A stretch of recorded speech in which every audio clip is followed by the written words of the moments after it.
அருமையான சங்கீதம் 128வது சங்கீதம்.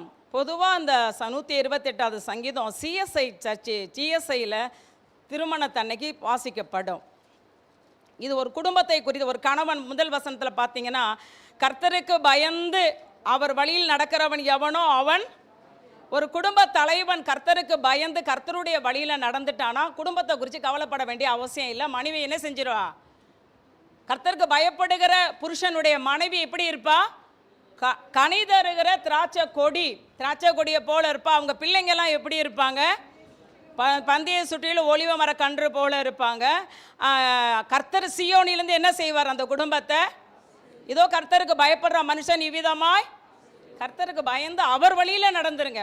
நம்ம வழியில் நடக்கக்கூடாது. அவர் வழியில் நடந்துட்டிங்கன்னா உங்கள் குடும்பம் நல்லா இருக்கும். இதில் தியானிக்கும்படி கொண்டு வரப்பட்ட வேத பகுதி 3வது வசனம். உன் மனைவி உன் வீட்டோரங்களில் கனிதரும் திராட்சை கொடியை போல் இருப்பாள். என்ன சிஸ்டர், இப்போ மனைவியை குறித்து பேச வரீங்களோ? அப்போ எங்களுக்கெல்லாம் செய்தி இல்லையா? நான் அந்த மனைவியை குறித்தே பேச வரல, இன்னொரு மனைவியை குறித்து பேச வந்திருக்கேன். அல்லேலூயா. அந்த மனைவி யார் சிஸ்டர்? எடுங்க, வெளிப்படுத்தின விசேஷம் 19ஆம் அதிகாரம் 7ஆம் வசனம். வெளிப்படுத்தின விசேஷம் 19:7. இங்கே ஒரு மனைவியை குறித்து வேதம் சொல்லுது. யாரு எடுத்துட்டீங்களா? 19:7 வெளிப்படுத்தின விசேஷம் வாசிங்க. நாம் சந்தோஷப்பட்டு களிகூர்ந்து அவருக்கு துதி செலுத்த கடவோம். ஆட்டுக்குட்டியானவருடைய கல்யாணம் வந்தது, அவருடைய மனைவி தன்னை ஆயத்தம் பண்ணினாள் என்று சொல்லக்கேன். நம்ம எல்லாருமே குட்டியானவராகிய இயேசு கிறிஸ்துவுக்கு மனைவியாய் இருக்கிறோம். நம்ம எல்லாருமே யாருக்கு மனைவி? ஆட்டுக்குட்டியானவர் யாரு? இயேசு கிறிஸ்து. கர்த்தராகிய இயேசு கிறிஸ்துவாகிய ஆட்டுக்குட்டியானவருக்கு சபையில் இருக்கிற நம்ம எல்லாருமே என்னவா இருக்கிறோம்? இயேசுவுக்கு என்னவா இருக்கிறோம்? சொல்லுங்க, மனைவியாக. அப்ப கர்த்தருக்கு பயப்படுகிற ஒரு கணவனுடைய மனைவியே கனி கொடுக்கிற திராட்சை கொடியை போல இருக்கணும்னா ஆட்டுக்குட்டியானுடைய மனைவியாகிய நம்ம எப்படி இருக்கணும்? சொல்லுங்க எல்லாரும், கனி கொடுக்கிறவர்களாய் இருக்கணும். இன்னொரு வசனத்தை கூட வாசிப்போம். வெளிப்படுத்தின விசேஷம் 21:9. அதில் அந்த மைய பகுதியை பார்ப்போம். 21:9 ஆண்டவர் யோவான ஆவிக்குள்ளாக்கி ஹெவன் கொண்டு போகிறாரு. கொண்டு போய் சில காரியத்தை காட்டுறாரு. அங்கே என்ன காட்டுறாருன்னா, அந்த 7 தூதரில் ஒருவன் என்னிடத்தில் வந்து, நீ இங்கே வா, ஆட்டுக்குட்டியானவருடைய மனைவியாகிய மணவாட்டியை உனக்கு காண்பிக்கிறேன். நம்ம ஆட்டுக்குட்டியானவருக்கு மனைவியாகிய மணவாட்டி நம்ம யாரு சொல்லுங்க? வசனம்லாம் நமக்கு தெரியணும். ஆட்டுக்குட்டியானவருக்கு மனைவியாகிய மணவாட்டியை வா உனக்கு காட்டுறேன் அப்படின்னு ஆண்டவர் யோவானை ஆவிக்குள்ளாக்கி ஹேவன் கொண்டு போனார். இன்னைக்கு செய்திக்கு தலைப்பு என்னன்னா, சபையே நீ கனி கொடு. இன்னைக்கு செய்திக்கு தலைப்பு என்ன? சபையே, ஆட்டுக்குட்டியானவருடைய மனைவியாகிய சபையே, ஆட்டுக்குட்டியானவர் நம்மள்கிட்ட எதிர்பார்க்கிறது என்னன்னா கனி கொடு. என்ன கேட்குறாரு? கர்த்தருக்கு ஸ்தோத்திரம். கனி ரொம்ப முக்கியங்க. கனி ரொம்ப முக்கியம். ஒரு வசனத்தை வாசிப்பீங்கன்னா லூக்கா 3:8. இதில் யோவான் ஸ்நானகன் சொல்லுகிறார். லூக்கா 3:8 யோவான் ஸ்நானகன் சொல்றாரு, மனம் திரும்புதலுக்கு ஏற்ற கனிகளை கொடுங்கள். என்னது? நீ மனம் திரும்பிட்டேன்னா அதற்கு ஏற்ற கனி நம்மள்ட்ட என்ன இருக்கணும்? நான் ரட்சிக்கப்பட்டுட்டேன் அப்படின்னா என்னட்ட என்ன இருக்கணும் சொல்லுங்க?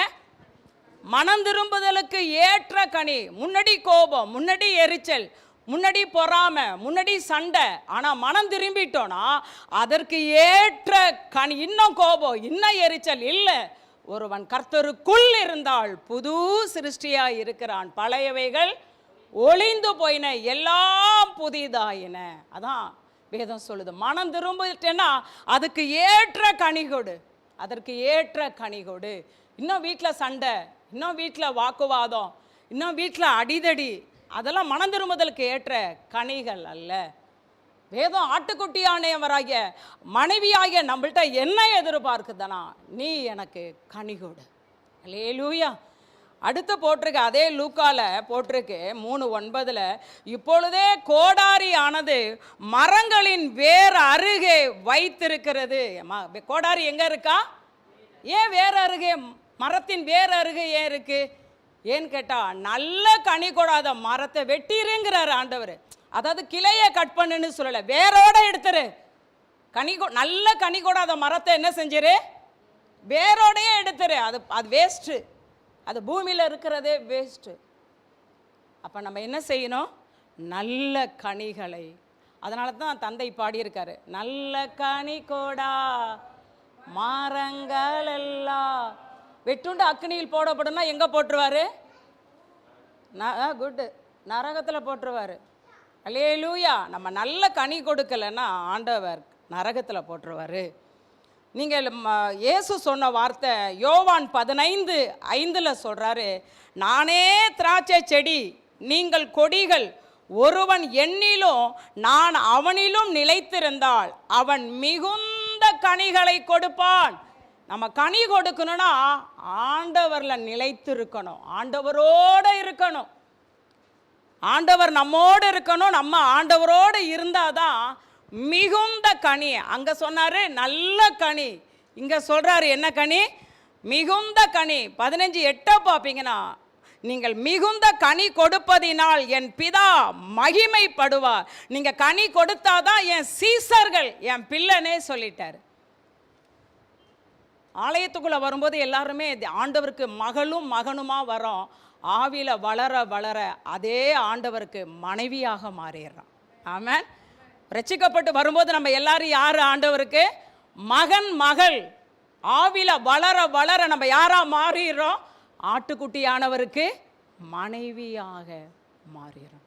அப்போ ஆட்டுக்குட்டியானவருடைய மனைவியாகிய நம்ம மிகுந்த கனிகளை கொடுக்கணும், நல்ல கனிகளை கொடுக்கணும், சாட்சி உள்ள வாழ்க்கை வாழணும். இன்னைக்கு வேதத்திலிருந்து 3 விதமான கனிகளை எடுத்துக்கொண்டு வந்திருக்கிறேன். கட்டாயம் சபை என்ன செய்யணும்? கனி கொடுக்கணும். கனியினால தான் ஒரு இது கள்ள தீர்க்க, அவங்க உண்மையான தீர்க்கதரிசியா கள்ள தீர்க்கதரிசியான்னு அடையாளம் என்னன்னு சொல்லும்போது ஆண்டு சொல்றார், கனி தான் அடையாளம். கோபப்பட்டுக்கிட்டே கணவனுக்கு கீழ்ப்படியாமலே தீர்க்க தரிசனம் சொன்னா அதெல்லாம் பரலோகம் ரிஜெக்டட். இதுக்கு நல்ல தீர்க்க தரிசனம் கள்ள தீர்க்க தரிசனத்துக்கு அடையாளம் என்னன்னு சொன்னார் ஆண்டவர்? கனி. கனி. அல்லேலூயா. ஃபஸ்ட்டு நம்ம குடும்பத்தில் நம்ம கணவர் நம்ம மனைவி நம்மளை குறித்து என்ன சொல்லணும்? நம்ம பிள்ளை சொல்லணும், நான் எங்கள் அம்மாவை எங்கள் அம்மா இப்போ ஏற்பட்ட கனி கொடுக்குறவங்கன்னு நம்ம பிள்ளைகள் கணவன் மனைவி சொல்கிற அளவுக்கு கனி கொடுங்கள். 3 விதமான கனிகள். முதல் கனி என்னன்னு கேட்டால் நமக்கு தெரிந்தது தான். அப்போஸ்தலனாகிய பவுல் கலாத்தியருக்கு எழுதின நிருபம் 5ஆம் அதிகாரம் 22-23 அதில் போட்டிருக்கு, ஆவியின் கனியோ. சொல்லுங்க, முதலாவது நம்ம கொடுக்க வேண்டிய கனி எது? ஆவியின் கனி. அல்லேலூயா. ஆவியின் கனின்னு 9 விதமான 9 கனி, 9 சுவை நிறைந்த கனி. ஃபஸ்ட்டு என்னது? ஆவியின் கனியோ அன்பு. எல்லாரும் வாசிங்க. அன்பு, சந்தோஷம், சமாதானம், நீடிய பொறுமை, தயவு, நற்குணம், விசுவாசம், சாந்தம், இச்சை அடக்கம். இப்படிப்பட்டவைகளுக்கு விரோதமான பிரமாணம் ஒன்றும் இல்லை. ஜீசஸ் நம்மள்ட்ட எதிர்பார்க்கிற முதல் கனி ஆவியின் கனியை கொடு. ஆவியின் கனி அன்பு. 9 விதமாக கனிகள்னு போடல, ஆவியின் கனி 9 டேஸ்ட்டு. இதில் எத்தனை காரியம் நம்மள்ட்ட இருக்குது? 9 இருக்கா? எத்தனை பேர்ட்ட 9மே இருக்குது? அன்பு இருக்குது சிஸ்டர், சந்தோஷம் இருக்குது, சமாதானம் இருக்குது, நான் எல்லாத்துலேயுமே நீடிய பொறுமை, தயவு, நற்குணம் இருக்கா? அட்லீஸ்ட் 5ஆவது இருக்கா? 5ஆவது இருக்கா? இல்லையா? கர்த்தருக்கு ஸ்தோத்திரம் உண்டாகுது. அன்பு ரொம்ப முக்கியம்.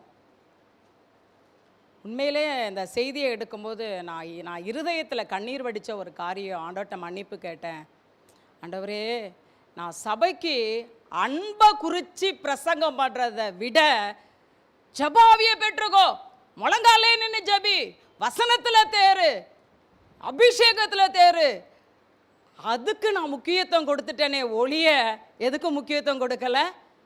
அன்பை பற்றி நான் அதிகமாக பிரசங்கம் பண்ணலை, என்னை மன்னிங்க ஆண்டவரேன்னு கேட்டேன். ஆமாம் சபையா ஜபத்தில் வளர்த்து விட்டுறணும்ப்பா, முழங்காலே நின்று ஜெபி, மணிக்கணக்கா ஜெபி, அபிஷேகத்தை பெற்றுக்கோ, நல்ல அந்நிய பாஷையை பேசு, நல்ல வர்றங்க, நல்ல பைபிள் 119 சங்கீதம் நிருபத்தெல்லாம் ஒப்புவி, இப்படி நடத்திட்டேனே ஒழிய அன்போட எல்லாம் செய்யணுங்கிறத பிரசங்கிக்க சொல்லி கொடுக்க மறந்துட்டேன். அதனால தான் அநேகர் ஓடிட்டாங்க. அன்பு சகலத்தையும் சகிக்கும் போட்டிருக்க. அன்பை குறித்து பவுல் 1 கொரிந்தியர் 13 ஃபுல்லா அன்பு தான். அன்பு இல்லைன்னா ஒண்ணுமே இல்லைன்ட்டாரு. அன்பு சகலத்தையும் என்ன செய்யும்? பேசுங்க, சகலத்தையும் சகிக்கும். இன்னைக்கு அன்பு இருந்தா சகிச்சு இருந்திருப்பாங்க சபையில். ஏன் சகிக்காம ஓடுனாங்க தெரியுமா? இந்த அன்பு இல்லாததுனால தான். அன்பு இருந்தா எங்க நம்ம பாஸ்டர் தானே, நம்ம சிஸ்டர் தானே. இப்போ அன்பு இருக்கிறதுனால தான் நம்ம கணவன் தானே, நம்ம மனைவி தானே, நம்ம புள்ள தானே. நம்ம புள்ள ஏத்து பேசுதா இல்லையா? அதனால என் புள்ள இல்லைன்னு சொல்லிட்டோமா? நம்ம கணவர் நம்மள சில நேரத்தில் அடிக்கிறாரா திட்டுறாரா இல்லையா?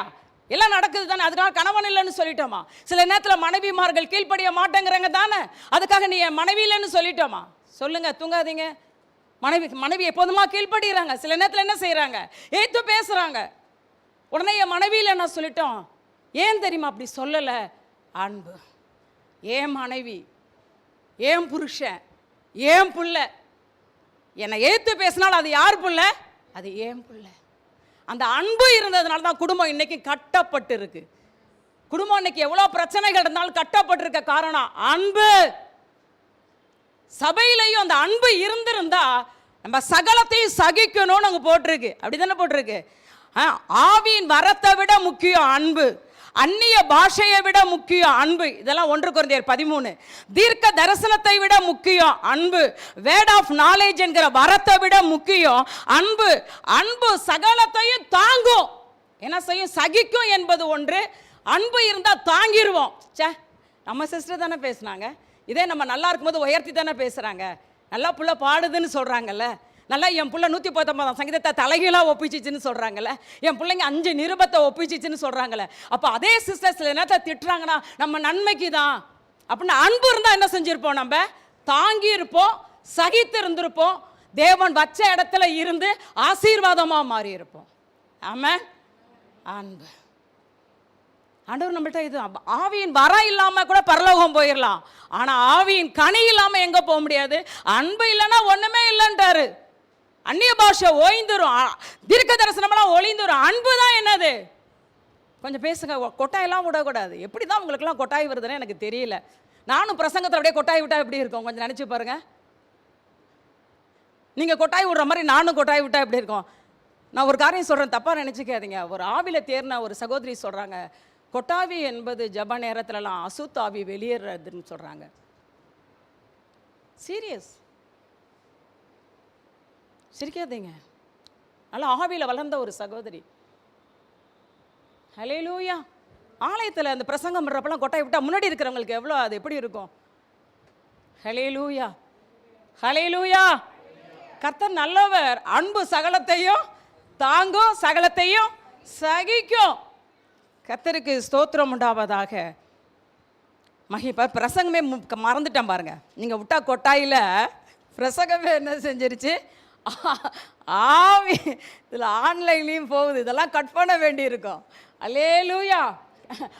ஆவியின் வரம் இல்லாட்டினா கூட பரவாயில்ல, ஆவியின் கனி இல்லாமல் ஹெவன் நம்ம என்ன செய்ய முடியாது. ரொம்ப முக்கியம் ஆவியின் கனி. சந்தோஷம். அதில் ரொம்ப பாருங்கள், அந்த சாந்தம், சந்தோஷம். இந்த சாந்தம் வந்து மோசே வந்து நல்ல ஒரு கொலைகாரன் இல்லை என்ன சார்? நல்ல ஒரு கொலைகாரனுங்கிறீங்க. ஆமாம், கொலைகாரன், தன் ஜனத்துக்காக கொலை செஞ்சான். ஆனால் அதே மோசையை கர்த்தர் சந்தித்த போது ஆண்டவர் சொல்கிறாரு, மோசே பூமியில் இருக்கிற எல்லா மனுஷனை விட சாந்த குணம் நிறைந்தவன். பார்த்தீங்களா? ஆவியின் கனி. அதனால தான் மோசையெல்லாம் ஆண்டவர் டாப்பில் கொண்டு வந்துட்டார். இன்னைக்கு நம்ம வரம் இருந்தால் தான், இல்லை இல்லை, ஆவியின் கனி இருந்தாலே தேவநாம நம்ம மூலமாய் மகிமை அடையும். தயைனா என்ன? தயவுங்கிறது தயை செய்கிறது. என்ன செய்கிறது? தயை செய்கிறது. நீடிய பொறுமை நமக்கு இருக்கா?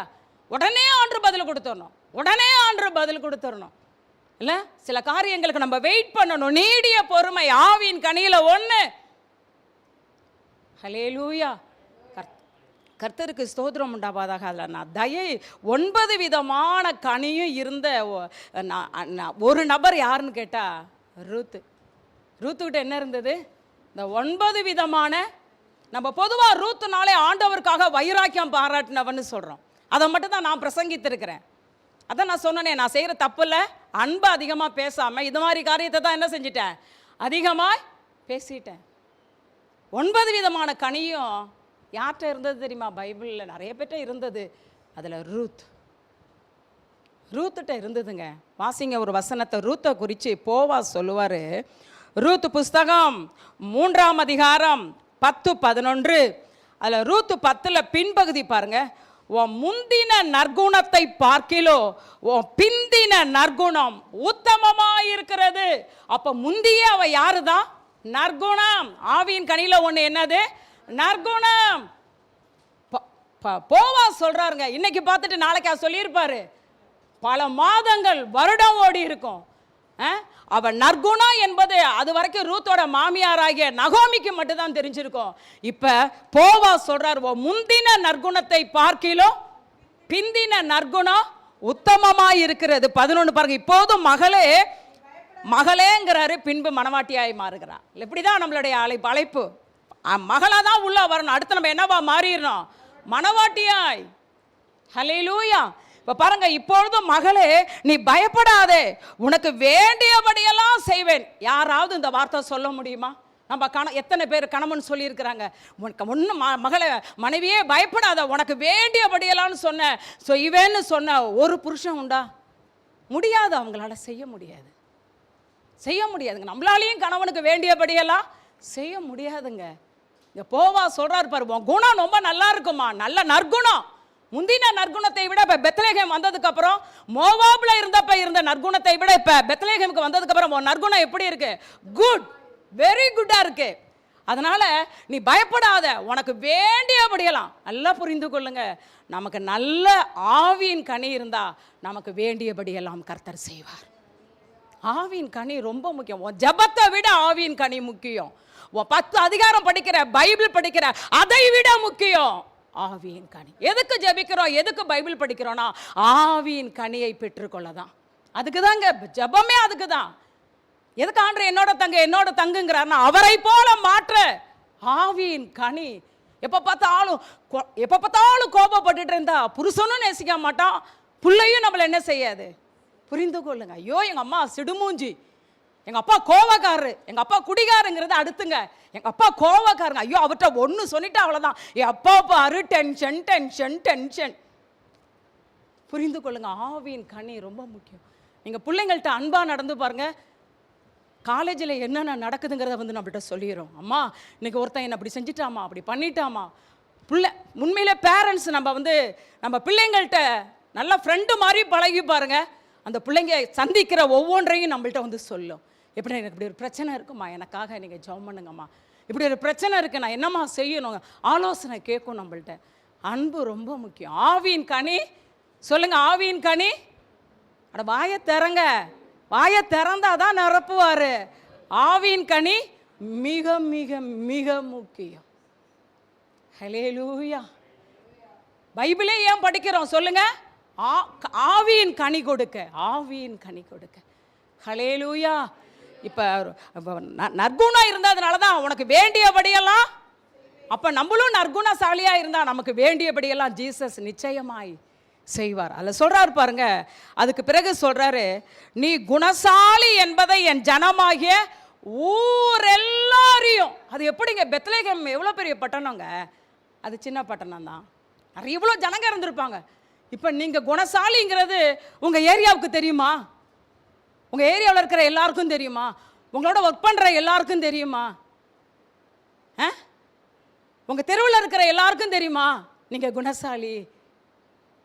பாருங்க, ரூத் குணசாலி என்பது பெத்லகேமுக்கே தெரியுமா? அப்போ ஊர் தெரிய அவளுடைய ஆவியின் கனிகள் வெளிப்பட்டிருக்கு. இன்னைக்கு ஆண்டவர் ரூத்தை நிறைவாய் ஆசீர்வதித்தார்னு போட்டிருக்கா இல்லையா? சொல்லுங்க. நிறைவாய் தேவன் ரூத்தை ஆசீர்வதிக்க காரணம் என்ன தெரியுமா? ஆவியின் கனி. இப்படி சொல்லுங்க. ரூத்தை நிறைவாய் தெய்வம் உங்களை நிறைவா ஆசீர்வதிக்கணும்னா ஆவியின் கனி.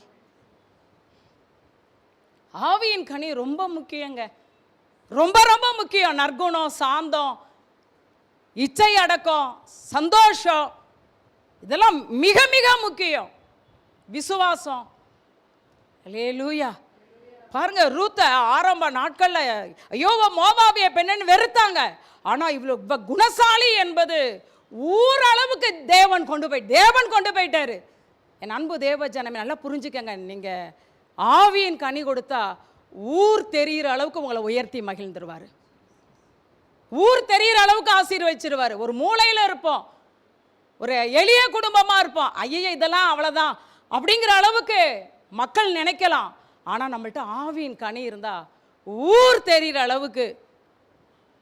கடந்த நாளில் பாஸ்டர் பென்ஸ் ஒரு சாட்சி சொன்னார்.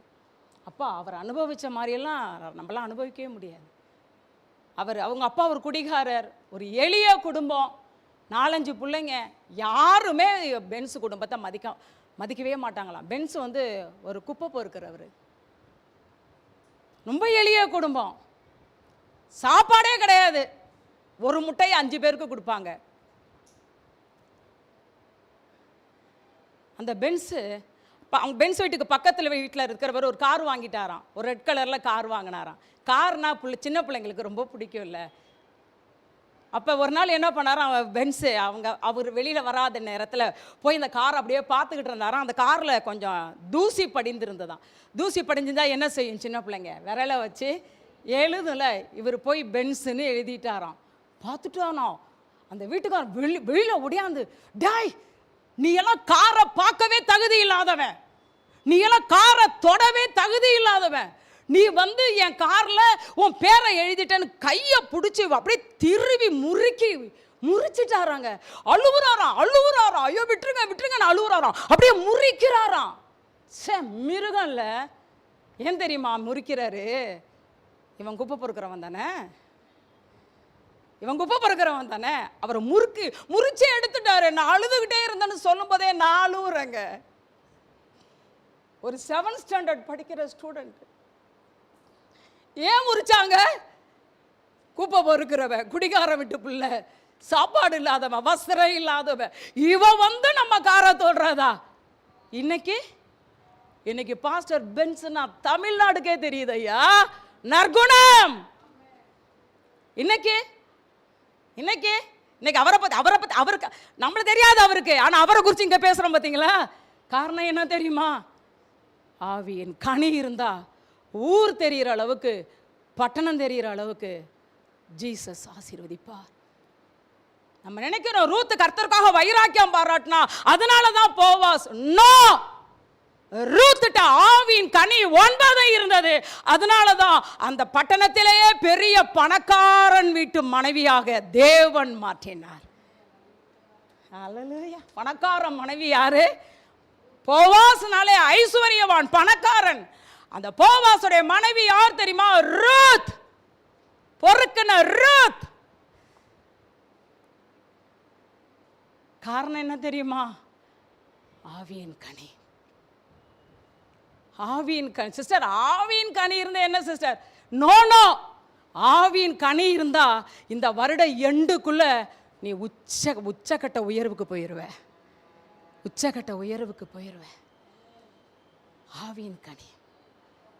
எப்ப பார்த்தாலும் எரிஞ்சு உழுவாதீங்க. எப்ப பார்த்தாலும் திட்டிக்கிட்டே இருக்கக்கூடாது பிள்ளைகளையும்.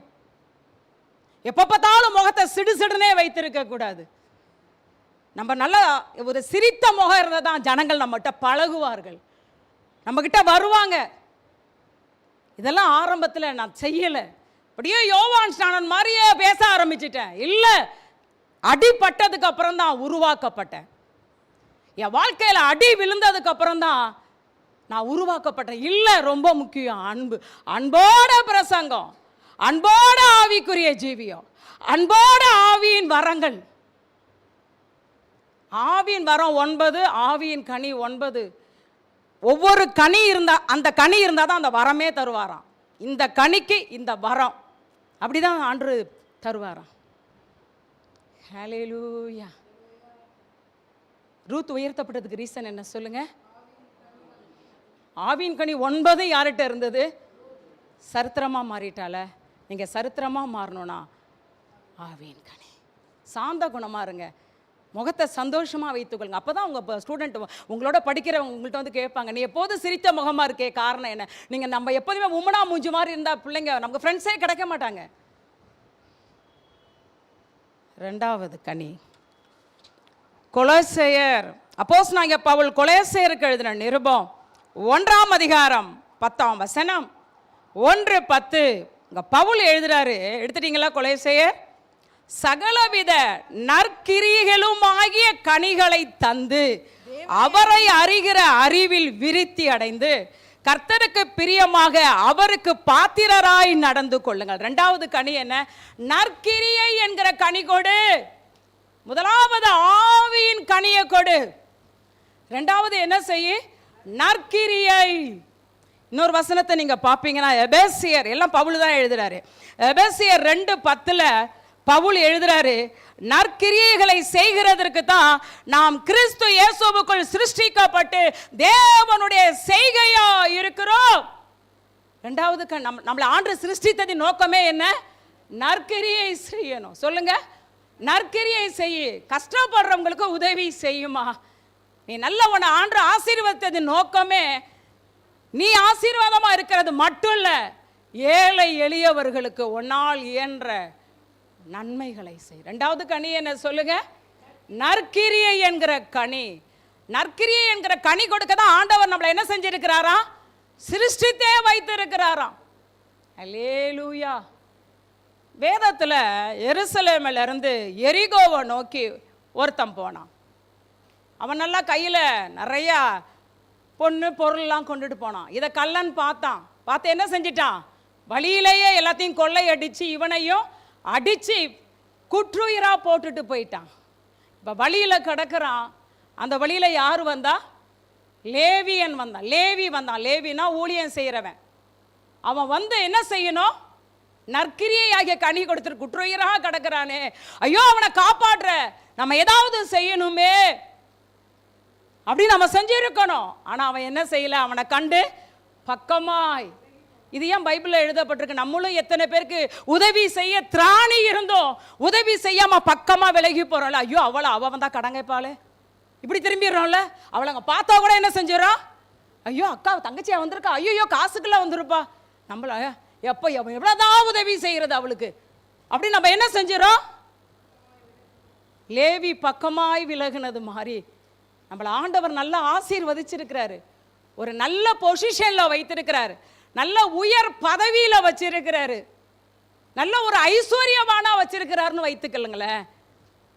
உங்களை தேடி வருகிற ஏழை எளியவர்களை பார்க்கும்போது முகத்தை அப்படியே திருப்பிடாதீங்க.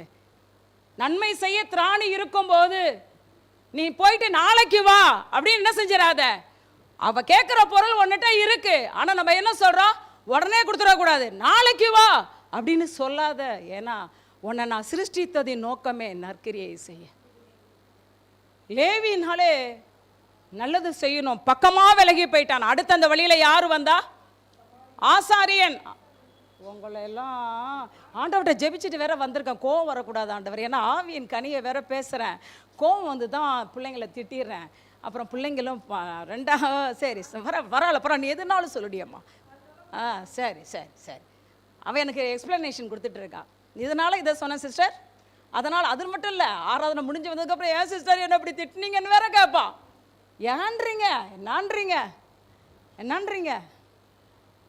ஹல்லேலூயா ஹல்லேலூயா. நற்கிரியை அடுத்த பாருங்க, பிரசங்கமே மறந்து போகுது உங்களாலேயே. 2வது மறுபடியும் ஆரம்பிச்சிட்டான். 2வது யார் வந்தா? ஆசாரியன். அவன் யாரு? ஊழியக்காரனா என்ன செய்யணும்? நற்கிரியை செய்யணும்.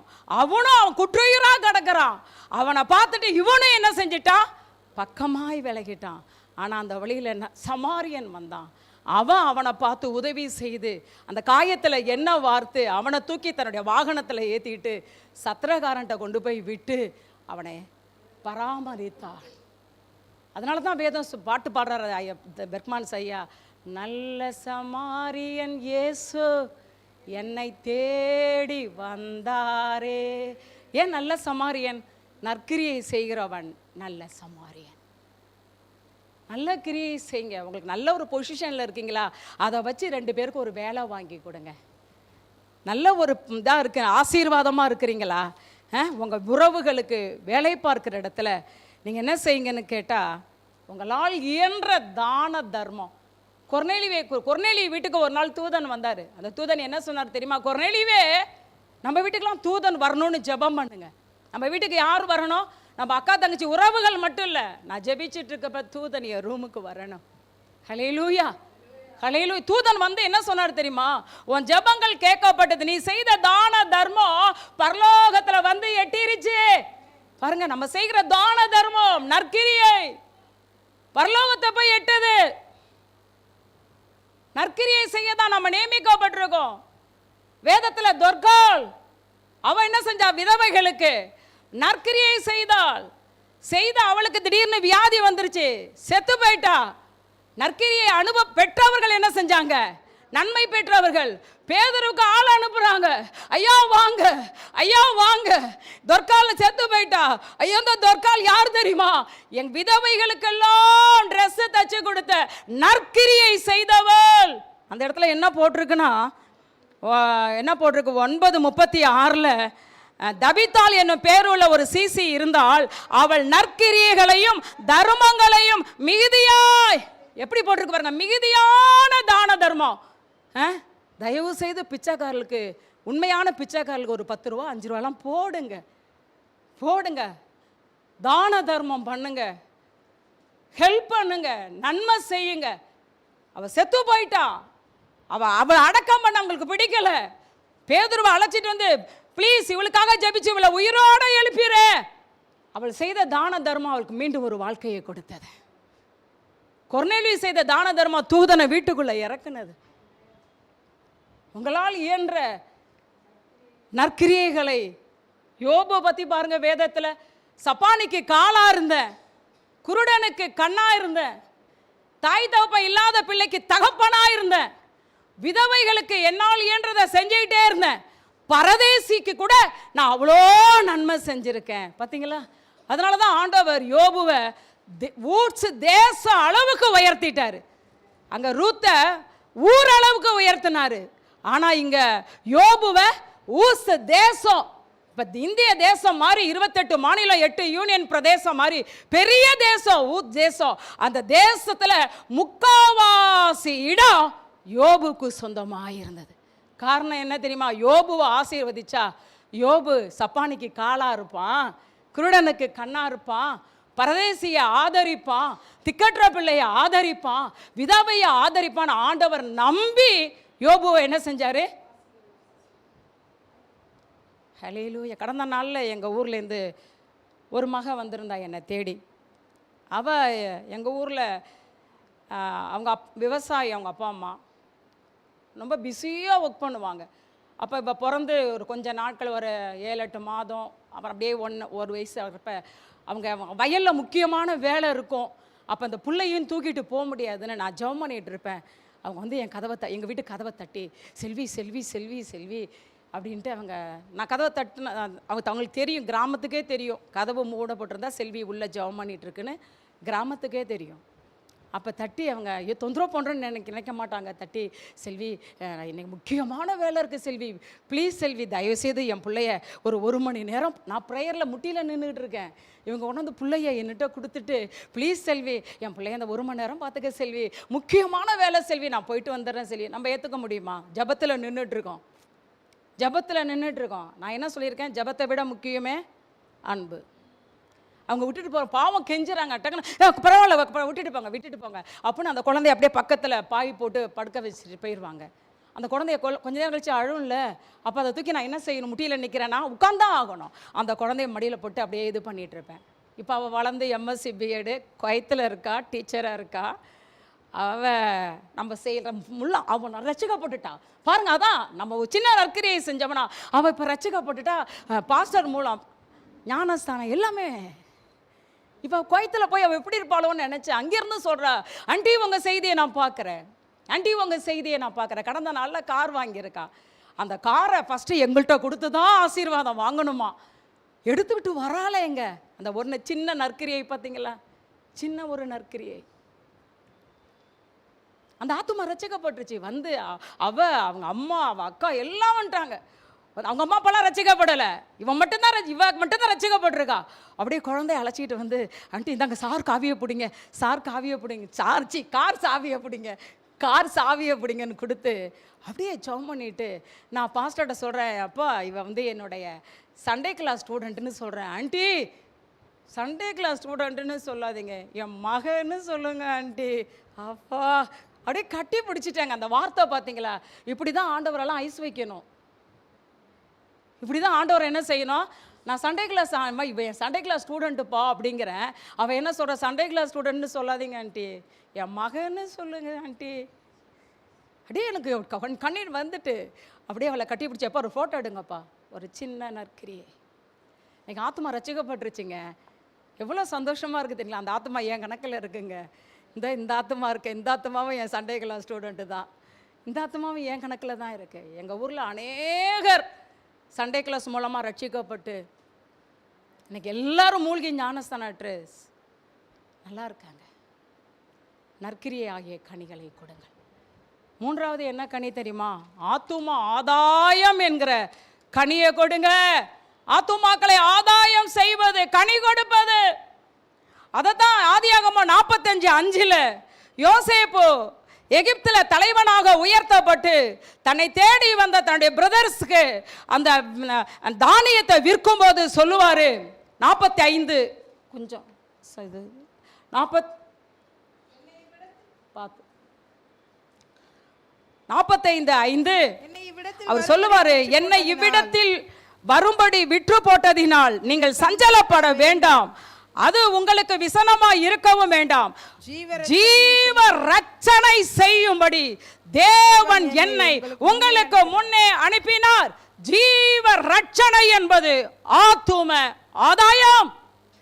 நம்மள ஆண்டவர் ரட்சித்ததின் நோக்கமே ஜீவ ரட்சனை செய்யும்படி. ஹல்லேலூயா, ஹல்லேலூயா. அட்லீஸ்ட் ஒரு 5 ஆத்துமாவையாவது பரலோகத்துக்கு கொண்டு போங்க. அட்லீஸ்ட் ஒரு 10 ஆத்துமா ஜீவ ரட்சனை செய்யும்படி தேவன் நம்மளை ரட்சித்திருக்கிறார். ஜீவ ரட்சனை என்கிற கனியை கொடுங்கள். அந்த கனி மட்டும்தாங்க ஆண்டவரை சந்தோஷப்படுத்தும். வேற எந்த விதத்திலும் நம்ம ஆண்டவரை சந்தோஷப்படுத்த முடியாது. ஆத்துமாக்களை ஆதாயம் செய்யும் போது நம்ம ஆண்டவரை சந்தோஷப்படுத்த முடியும். ஒரு வசனத்தை வாசிங்க, நியாயாதிபதிகள் புஸ்தகம் 5ஆம் அதிகாரம் 6ஆம் வசனம். எல்லாரும் இதை வாசித்து தான் ஆகணும். எடுங்க, நியாயாதிபதிகள் 5:6.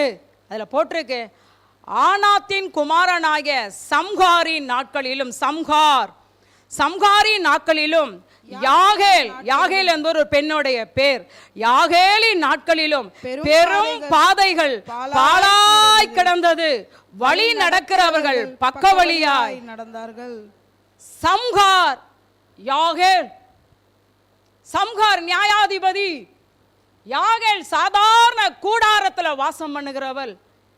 இவர்கள் வாழ்ந்த நாட்களில் பெரும் பாதை, ஹைவே, பெரும் பாதைகள் பாழாய் கிடந்தன. இன்னைக்கு நம்ம நாட்களில் நம்ம தமிழ்நாடு எப்படி கிடக்கு பேசுங்க.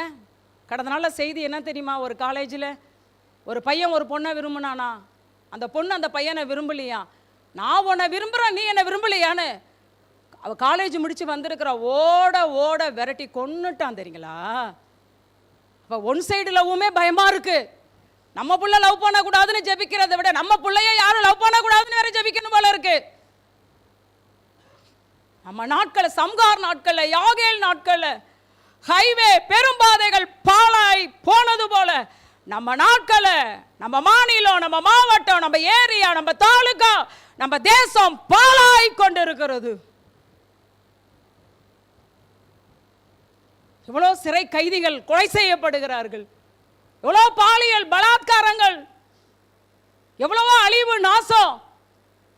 அன்று சொல்றார், சபையே நீ ஜீவரட்சனை செய்யும்படி எழும்பு, ஆத்துமாக்களை ஆதாயம் செய்கிற கனிகொடு, ஆட்டுக்குட்டியானவரின் மனைவியாகிய மணவாட்டியே ஆத்துமாக்களை ஆதாயம் செய். அல்லேலூயா. இப்போ இவங்க நாட்கள்ல பாதைகள் பாழாய் போயிடுச்சு. இவங்க 2 பேரும் அமைதியா இருந்தாங்கன்னு எழுதப்படல. என்ன எழுதப்பட்டிருக்கு தெரியுங்களா? சம்கார குறிச்சி. சம்கார் நியாயாதிபதிகள் 3:31. நியாயாதிபதிகள் 3:31 சம்காரை குறித்து எழுதப்பட்டிருக்கு. அவனுக்கு பிற்பாடு ஆனாத்தின் குமாரனாகிய சம்கார் எழும்பினா. சம்கார் பாழா போயிடுச்சுன்னு அமைதியா உட்கார்ந்துல்ல, எழும்பி என்ன செஞ்சான்? பெலிஸ்தேரில் 600 பேரை ஒரு தாற்றுக்கோளால் முறியடித்தான். அவனும் இஸ்ரவேலை ரட்சித்தான். எழுதப்பட்டிருக்கு பாத்தீங்களா? அவன் 600 பேரை ரட்சித்தானா? ஹல்லேலூயா. 600 பேரை கொன்று போட்டானா? ஹல்லேலூயா, ஹல்லேலூயா. அவன் கையில் இருந்த ஆயுதம் என்ன? பெரிய ஆயுதமா? தாற்றுக்கோள் தான். என்ன கிராமத்துலேருந்து வந்தவங்க சொல்லுங்க, தாற்றுக்கோள். இப்போ தான் பாயிண்ட்டு. டைம் போனாலும் பாஸ்ட்டு திட்டினாலும் பரவாயில்ல வாங்கிக்கிறேன். நான் வாலிப பிள்ளைங்களை கடந்த நாளில் கேட்குறேன், பச்சரிசினா என்ன, புழுங்கரிசினா என்னன்னு கேட்டேன்.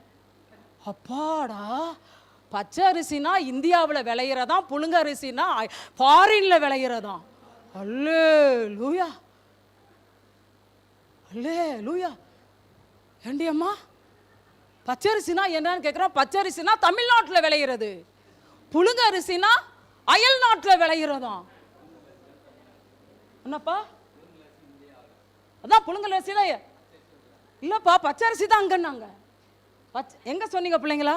சொன்னவங்கலாம் கொஞ்சம் சொல்லுங்க, பச்சரிசி எங்க? நீங்க அங்கங்க பார்க்க வேண்டாம். என்ன பாருங்க, பச்சரிசி இந்தியாவா, புழுங்கல் அரிசி தான் அயல்நாடா? உங்க பிள்ளைங்க தமிழ், நம்ம பிள்ளைங்க தான்.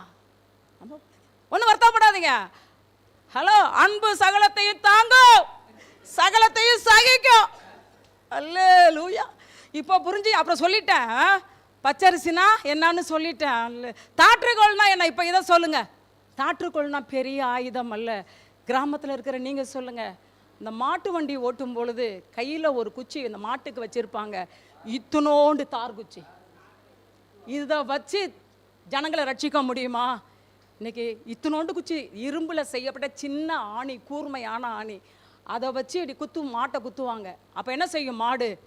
அந்த தாற்றுக்கோளை வச்சு சம்கார் எழும்பி இந்த இஸ்ரவேலை ரட்சித்தான்னு எழுதப்பட்டிருக்கு. சிஸ்டர், எனக்கு அது இல்லை இது இல்லை, ஆவியின் வரம் இல்லை, தாளந்து இல்லை, எனக்கு ஞானம் இல்லை, அறிவு இல்லை, படிப்பு இல்லை, அது இல்லை, எது இல்லாட்டியும் பரவாயில்ல, சின்ன தாற்றுக்கோளை உனக்கு ஆண்டவருக்காக ஜீவ ரட்சனை செய்யணும்னு தாகம் இருந்தா போதும், விருப்பம் இருந்தா போதும், தேவன் உன்னை பயன்படுத்துவார். எழும்பிட்டா பாருங்க. யாகேல வந்துருவோமா? நியாயாதிபதிகள் 5:24, 26. அதில் 26 ஃபர்ஸ்ட் நம்ம வாசிப்போனா, யாகேல் கையில் ஆணியும் தன் வலது கையில் தொழிலாளரின் சுத்தி இருந்ததாம். அதை பிடிச்சு இஸ்ரவேல் ஜனங்களுடைய பெரிய ஒரு எதிரியாக சிசராவை அடித்தால் அவள் நெற்றியில் அவன் உருவ கடாவி அவன் தன் உடைத்து போட்டாள். பாருங்க, யாகேல் நாட்கள்ல, சம்கார் நாட்கள்ல பெரும் பாதை பாலா கடந்துச்சுன்னு அமைதியா இல்லை. 2 பேரும் எழும்புனாங்க, 2 பேரும் ஆத்துமாக்களை ஆதாயம் செய்தார்கள். இவ கையில் இருந்தது ஆணி, அவன் கையில் இருந்தது இத்துணோண்டு தாற்றுக்கோள். இதை வச்சு என்ன செஞ்சாங்க? சொல்லுங்க, பேச தெரியல. இதை வச்சு என்ன செஞ்சாங்க? சத்துருக்களை அழித்து தன்னுடைய ஜனத்தை ரட்சித்தார்கள். இன்னைக்கு உங்கள்கிட்ட என்ன இருக்கு? உங்கள்கிட்ட இருக்க சின்ன ஒரு விருப்பம், ஒரு தாகம், ஒரு வாஞ்சம் இருந்தா, நானும் ஒரு 10 பேரையாவது பரலோகத்துக்கு கொண்டு வரணும்னு உங்களுக்கு தாகம் இருந்தால் போதும், ஆண்டவர் உங்களை பயன்படுத்துவார். இந்த யாகலை குறித்து பாட்டு பாடப்படுது. என்ன பாடினாங்கன்னா, 24 ஸ்திரீகளுக்குள் கேனியனான ஏபேரின் மனைவியாகிய யாகேல் ஆசீர்வதிக்கப்பட்டவள், கூடாரத்தில் வாசமாயிருக்கிற ஸ்திரீகளுக்குள்ளே அவள் அவள் ஆத்துமாக்களை ஆதாயம் செய்ததுனால ஆசீர்வதிக்கப்பட்டவளா மாறினா. சம்கார் ஆத்துமாக்களை ரட்சித்ததுனால நியாயாதிபதியாய் தேவன் உயர்த்தினார். ஆட்டுக்குட்டியானவரின் மனைவியாகிய மணவாட்டியே, யார் நம்ம சொல்லுங்க? ஆட்டுக்குட்டியானவரின் மனைவியாகிய மணவாட்டியே. என்ன ஆட்டுக்குட்டியானவர் நம்மள்கிட்ட எதிர்பார்க்கிறார்? அவர் மனைவியாகிய நம்மள்கிட்ட 3 கனிகள். என்னென்ன கனி? ஆவியின் கனி, ரெண்டாவது நற்கிரியை என்கிற கனி, மூன்றாவது ஆத்துமாக்களை. இது தருவீங்களா? கண்களை மூடுவோம். என்னை ஒப்பு கொடுக்குறோங்கிறவங்க அப்படியே உங்கள் கையை உயர்த்தங்க. ஆமாம், காலம் சமீபித்து விட்டது. நாளைக்கு ஹெவன் போனதுமே ஆண்டு கேட்பார், நீ எத்தனை ஆத்துமாவை ஜீவரச்சனை செய்திருக்கிற? ஆவியின் கனி ஒன்றுட்ட இல்லையாப்பா. ஆவி அன்பு இல்லைன்னா ஒன்றுமே இல்லைன்ட்டார். தீர்க்க தரிசனம் இருந்தும் வேஸ்ட்டுன்ட்டார். வேர்ட் ஆஃப் நாலேஜ் இருந்தும் வேஸ்ட். அந்நிய பாஷை பற்பல விதத்தில் பேசினாலும் வேஸ்ட். ஆண்டவரே, ஆண்டவரே, அக்னி கிறிஸ்தவ சபையை உங்கள் கையில் ஒப்பு கொடுக்குறோம் ஆண்டவரே. உங்கள் மனவாட்டியாகிய இந்த மனைவி நீங்கள் எதிர்பார்க்கிற கனியாகிய ஆவியின் கனிகளை கொடுக்க கிருபை கொடுங்க. நற்கிரியை என்ற கனிகளை கொடுக்க கிருபை கொடுங்க. ஆத்துமாக்களை ஜீவரட்சணை செய்கிற அந்த ஆதாயம் செய்கிற கனி கொடுக்க கர்த்தாவே நீர் சபைக்கு இரக்கம் செய்வீராக, கிருபை செய்வீராக. அக்னி கிறிஸ்தவ சபை 1000 பலத்த ஜாதியுமாய் 1000 10,000 பெருக கர்த்தர் கிருபை கொடுங்க. ஒரு ரூத்தோடைய ஆண்டவரே அப்பா ஆசீர்வாதம் ஊருக்கே தெரிந்தது. ஒரு யோபுவுடைய ஆசீர்வாதம் தேசத்துக்கே தெரிந்தது. அதுபோல் அந்த அக்னி கிறிஸ்தவ சபை இந்த ஊருக்கு, இந்த பட்டணத்துக்கு, தேச அளவுக்கு லட்சங்களுக்கு பிளெஸிங்காக இருக்க இந்த 3 விதமான கனிகளை கொடுக்க தேவன் அனுக்கிரகம் செய்யுங்க, அனுகூலம் செய்யுங்க. இயேசுவின் நாமத்தில் பிதாவே, ஆமேன், ஆமேன். God bless you, God bless you.